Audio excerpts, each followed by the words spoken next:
Set theory part 13।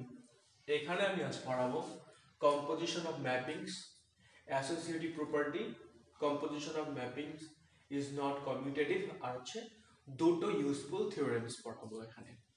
তো সবার প্রথমে আসছে কম্পোজিশন অফ ম্যাপিং। আমি ধরে নিলাম এফ হলো এ থেকে বিতে একটা চিত্র বা ম্যাপিং, এবং জি হলো সি থেকে ডিতে একটা ম্যাপিং। এফ এ থেকে বিতে একটা ম্যাপিং, সি হচ্ছে কি জি হচ্ছে কি সি থেকে ডিতে একটা ম্যাপিং, যেখানে where range f এর যে রেঞ্জ, অর্থাৎ যাকে আমরা এফ এ দিয়ে লিখবো, সেটা হচ্ছে সি এর সাবসেট, সিটা আবার কি ডোমেইন জি। তাহলে range F is a subset of domain G, এরকম আছে। তাহলে এফ এ থেকে বি তে একটা চিত্র, এই হচ্ছে এ সেট, এই হচ্ছে বি সেট। এবার এখানে কি বলেছে,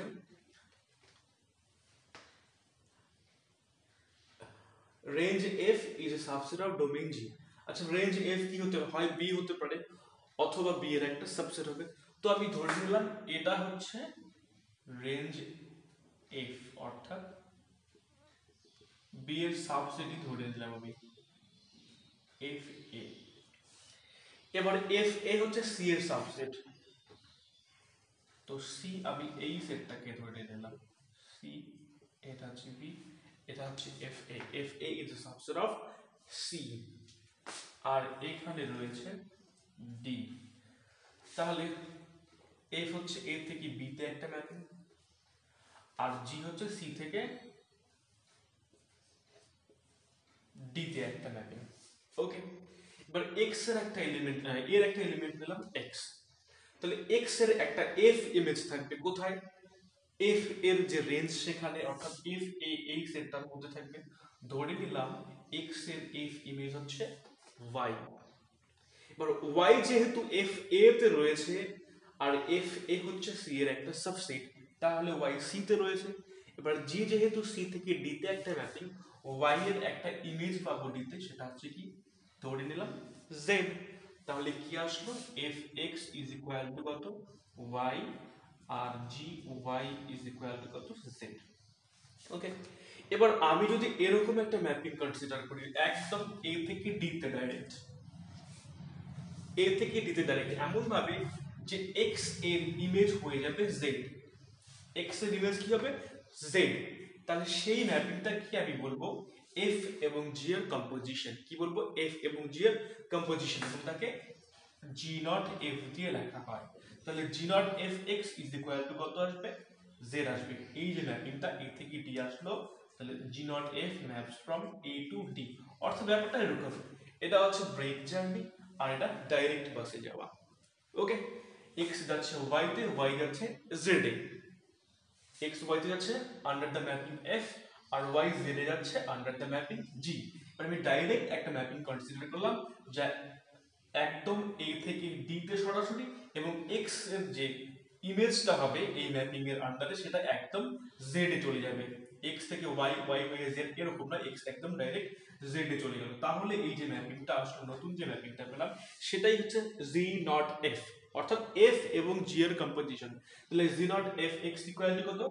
জেড। আবার G not F X equal to Z, আবার জি অফ এফ এক্স, এটাও তো জেডই হচ্ছে। G of F X, F X বলতে ওয়াই, এফ এক্স বলতে Y, G Y equal to Z. তাহলে জি নট এফ এক্স কে আমরা জি অফ এফ এক্স এই আকারে লিখতে পারি। ওকে, তাহলে G not F X is equal to G of F X, অর্থাৎ G Y is equal to Z. তাহলে এই যে নতুন ম্যাপিংটা পেলাম জি নট এফ, একেই বলা হবে এফ এবং জি এর কম্পোজিশন বা কম্পোজিশন অফ এফ অ্যান্ড জি। এবার বইতে, বেশিরভাগ বইতে এরকম দেওয়া থাকে, বেশিরভাগ বইতে হয়তো এরকম দেওয়া থাকে, এফ হচ্ছে এ থেকে বি তে একটা ম্যাপিং, আর জি হচ্ছে বি থেকে সি তে একটা ম্যাপিং, এরকম থাকে। অর্থাৎ এ থেকে বি, বি থেকে সি। এখানে এফ এর যে রেঞ্জ সেটা বি এর সাবসেট হবে, এফ এর যে রেঞ্জ বি এর সাবসেট হবে, এবং জি এর যে ডোমেইন সেটা তো বি। তাহলে range of F is a subset of domain of G already হয়ে যাচ্ছে, অর্থাৎ এখানে কম্পোজিশন জি নট এফ এর অস্তিত্ব থাকবে। তাহলে এই হচ্ছে এ, এই হচ্ছে বি, এই হচ্ছে সি, এটা এফ ম্যাপিং, এটা জি। এক্স যদি এখানে যায় ওয়াই তে, ওয়াই যদি জেডে যায়, তাহলে জি নট এফ যেটা আসবে, G not F, G not F হচ্ছে এ থেকে সি তে ডাইরেক্ট একটা ম্যাপিং, যেখানে G not F X is equal to কত হবে, জেড হবে ডাইরেক্ট। ওকে, তাহলে এই গেল কম্পোজিশন অফ ম্যাপিং। নেক্সট কি বলেছে, অ্যাসোসিয়েটিভ প্রপার্টি, অর্থাৎ দুটো ম্যাপিং এর যে কম্পোজিশন সেটা অ্যাসোসিয়েটিভ হবে। না, দুটো ম্যাপিং এর অ্যাসোসিয়েটিভ যখন আসবে তখন দুইয়ের বেশি ম্যাপিং আসবে। আচ্ছা, একটা উদাহরণ দিয়েই আমি বুঝিয়ে দিচ্ছি ব্যাপারটা কি হবে। ধরে নিলাম এফ হচ্ছে এ থেকে বি তে একটা ম্যাপিং, জি হচ্ছে বি থেকে সি তে একটা ম্যাপিং, এবং এইচ হচ্ছে সি থেকে ডি তে একটা ম্যাপিং।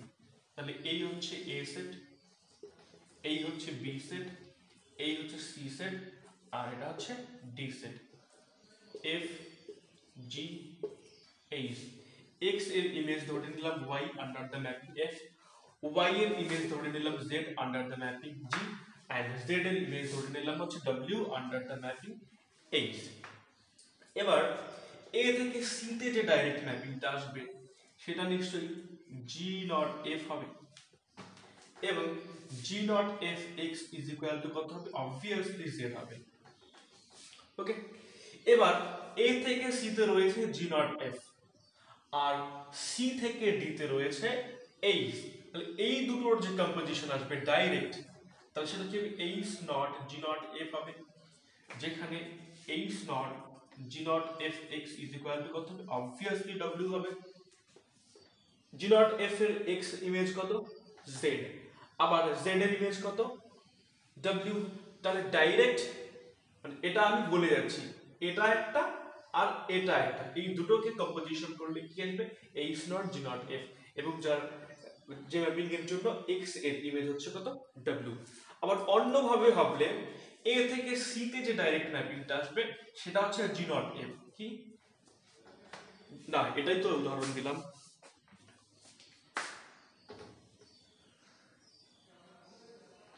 বি থেকে ডি তে ডাইরেক্ট যে ম্যাপিংটা আসবে সেটা হচ্ছে এইচ নট জি, এখান থেকে এখানে যেটা আসবে এইচ নট জি, এবং H not G Y is equal to W.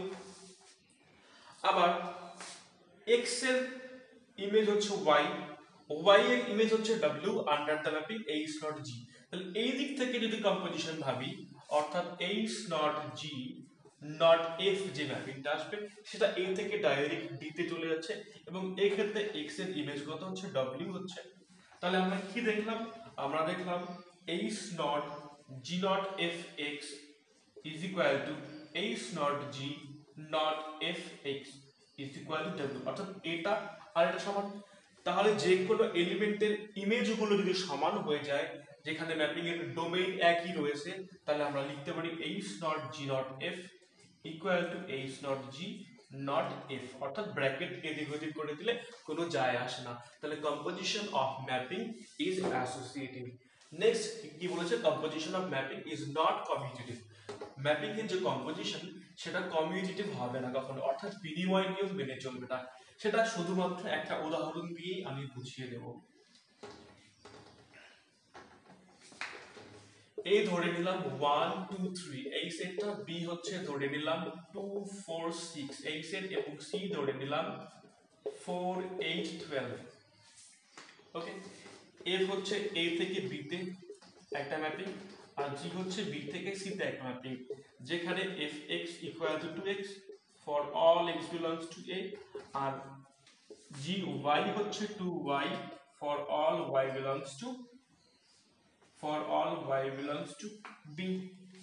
ওকে, তাহলে কি দেখাচ্ছে এখানে, এই হচ্ছে a b c, এখানে রয়েছে 1 2 3, এখানে 2 4 6, আর এখানে 4 8 12, f g 2 4। এখানে কিন্তু জি নট এফ ডিফাইন্ড, এবং G not F one equal to কত আসছে 4, জি নট F2 কত আসবে 8, g0 F3 কত আসবে 12 আসবে, অর্থাৎ g0 F ফাংশনটা ডিফাইন্ড এখানে। কিন্তু একটা জিনিস লক্ষ্য করলে দেখা যাবে যে range of g is equal to কত, range of g is equal to পুরো সেটটা c, which is not a subset of domain F। এবার range of g is not a subset of domain F, তাই যদি হয় তাহলে f not g ফাংশনটা কি ডিফাইন্ড হবে না, f not g ডিফাইন্ড নয়, therefore f not g is not defined, সংজ্ঞাত নয়। কম্পোজিশন কখন ডিফাইন্ড হয়, যখন ডেফিনেশনেই বলেছিলাম যে f g not f define হবে কখন, যখন range f is a subset of domain g। ঠিক একইভাবে f not g ডিফাইন্ড কখন হবে, যখন range of g is a subset of domain f। কিন্তু এখানে রেঞ্জ অফ g কত c এবং ডোমেইন f কত a, ডোমেইন f কত a, তাহলে কি আসছে এখানে, range of g is equal to c which is not a subset of domain f অর্থাৎ a, তাহলে কি হচ্ছে f not g is not defined। তাহলে এখানে g not f ডিফাইন্ড আর f not g টা ডিফাইন্ড নয়, তাহলে সমান হওয়ার তো কোনো প্রশ্নই নেই, অর্থাৎ g not f not equal to f not g, তাহলে composition of mapping is not associative। এবার দুটো ইউজফুল থিওরেম করাবো এখানে আমি।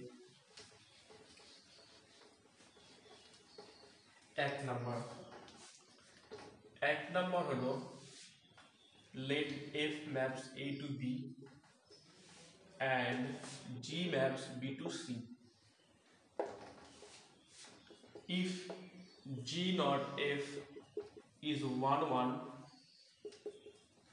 then f is 1 1, 1 1 mapping বা ইনজেক্টিভ ম্যাপিং। যদি g not f টা 1 1 ম্যাপিং হয় তাহলে f ও 1 1 ম্যাপিং হবে। প্রুফ একদমই সহজ। if possible, যদি সম্ভব হয়, if possible let f is not 1 1, যদি সম্ভব হয় আমি ধরে নিলাম f হচ্ছে 1 1 নয়, g not f কিন্তু 1 1 বলে দেওয়া আছে এখানে, তাই তো, then there exists x1, x2 belong to a, a তে তাহলে x1 x2 পাওয়া যাবে, where যেখানে x1 not equal to x2 and fx1 is equal to fx2, তাই পাওয়া যাবে তো। যেহেতু আমি ধরে নিয়েছি possible let f is not 1 1, তাহলে কি হবে, দুটো অসমান এলিমেন্ট পাওয়া যাবে a সেটে যেখানে তাদের ইমেজগুলো সমান হবে, fx1 is equal to কত fx2। এবার fx1 এবং fx2 কোথাকার এলিমেন্ট, অবশ্যই b সেটের এলিমেন্ট। এবার g যেহেতু b থেকে c তে ম্যাপিং, তাহলে fx1 এবং fx2 এর ইমেজ থাকবে c তে, g ইমেজ থাকবে c তে, তাহলে এই দুটো তো আবার সমান, সমান যদি হয় তাহলে g of fx1 is equal to g of কত fx2। এবার g of fx1 মানে g not fx1 is equal to g not fx2। এবার x1 x2 আলাদা, আবার g not fx1 is equal to g not fx2। এখান থেকে কি বোঝা যায়, g not f is not 1 1, কিন্তু দেওয়া আছে g not f is 1 1, this implies g not f is not 1 1, which is a contradiction,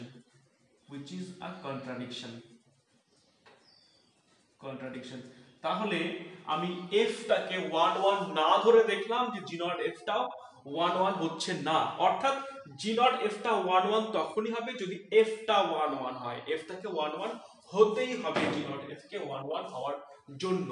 তাহলে কি লিখতে পারবো, g not f is not 1 1 which is a contradiction, তার মানে আমরা যেটা ধরেছিলাম সেটা ভুল। therefore our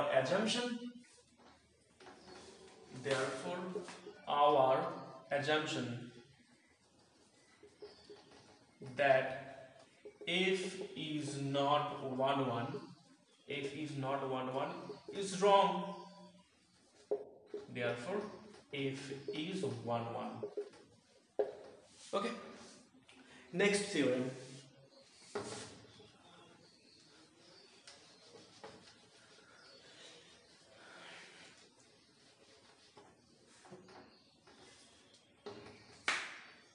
let F maps A to B and G maps B to C.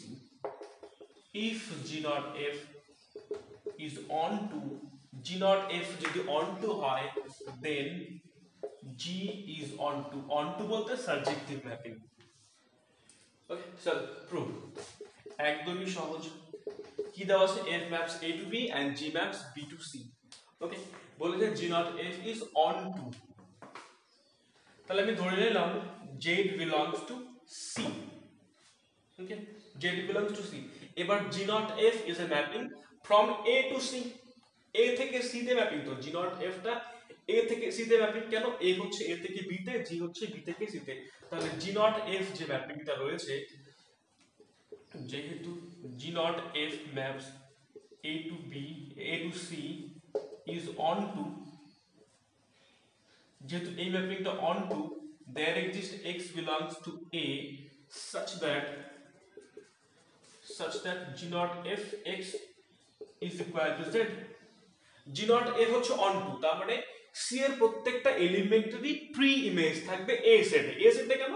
কারণ G naught F হচ্ছে A থেকে C তে ম্যাপিং, তাহলে C এর প্রত্যেকটা এলিমেন্ট Z এর জন্য X পাওয়া যাবে, G naught X পাওয়া যাবে A তে, যেখানে G naught F X is equal to Z. This implies G of Fx is equal to Z.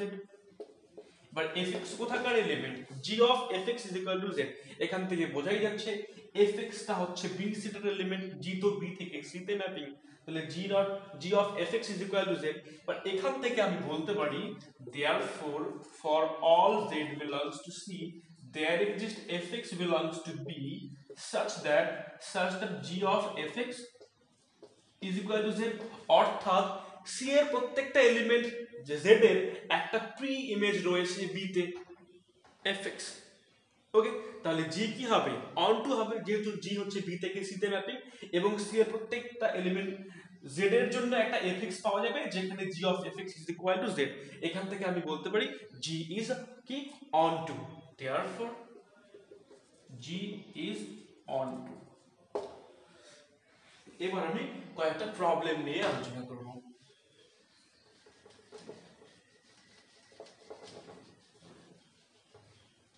এক নাম্বার একদম সহজ দিয়ে শুরু করি। F maps R to R, F maps R to R and G maps R to R. G হচ্ছে R to R mapping where Fx is equal to x square and Gx equal to sin x for all x belongs to R. Find G naught F and F naught G. G naught F বের করতে হবে এবং F naught G বের করতে হবে। ওকে, solution একদমই সহজ। এখানে কি F হচ্ছে R থেকে R এ ম্যাপিং, G হচ্ছে R থেকে R এ ম্যাপিং, অর্থাৎ F এর যে রেঞ্জ সেটা তো R এর সাবসেট হবে, অর্থাৎ G এর ডোমেইনের সাবসেট হবে, তাহলে G ডট F ডিফাইন্ড। আবার একই ভাবে G এর যে রেঞ্জ সেটাও R এর সাবসেট। এবার R টা কি?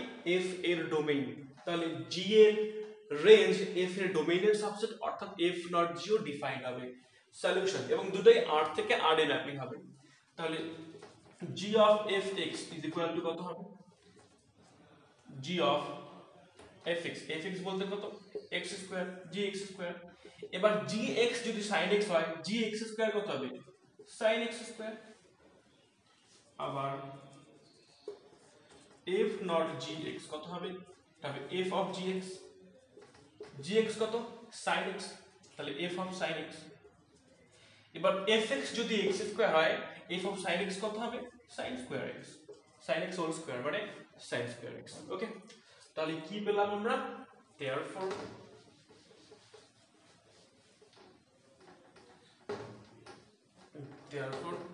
G naught F maps R to R and F naught G maps R to R where G naught Fx is equal to কত আসলো? G naught Fx is equal to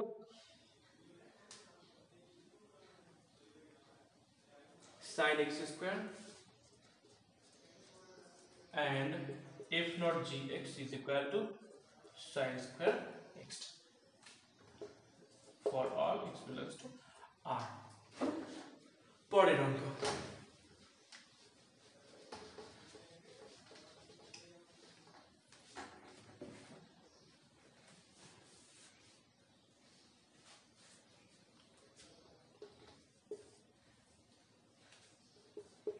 f maps R to R, where fx is equal to x plus 1 for all x belongs to R, and g naught fx is equal to x square plus 3x plus 3, g maps R to R বের করতে বলছে। Find g naught g maps R to R, f হচ্ছে r থেকে r একটা mapping, g ও r থেকে r একটা mapping, fx হচ্ছে x plus 1 আর g naught fx হচ্ছে x square plus 3x plus 3, তাহলে g টা বের করতে বলেছে, অর্থাৎ gx বের করতে হবে আমাদের। আচ্ছা, solution g naught fx is equal to কত, x square plus 3x plus 3, এটা হচ্ছে g naught fx। ওকে, দেওয়া আছে। এবার এখান থেকে আমাদের বের করতে হবে gx। তাহলে fx কত, x plus 1, এটাকে আমি x plus 1 এর ফাংশনে নিয়ে আসব। আচ্ছা, এইভাবে লেখা যায় না, x square plus 2x plus 1 plus x plus 1 plus 2 পুরোটাকে, তাহলে কত আসছে x plus 1 square plus x plus 1 plus 2, অর্থাৎ g of fx বলতে কত, g of fx, আচ্ছা এটা এখানে লিখি, g of fx is equal to this, তার মানে g of x plus 1 is equal to x plus 1 squared plus x plus 1 plus 2, তাহলে এখান থেকে তো বলতেই পারি gx is equal to কত হবে, x square plus x plus 2। ওকে, তাহলে এভাবে আমরা gx বের করলাম। ঠিক আছে, তাহলে এতটুকুই থাকলো, বাকি অঙ্কগুলো এক্সারসাইজের অঙ্কগুলো তোমরা নিজেরাই করবে, আমি এর পরের ভিডিওতে নিয়ে আসবো ইনভার্স অফ ম্যাপিং।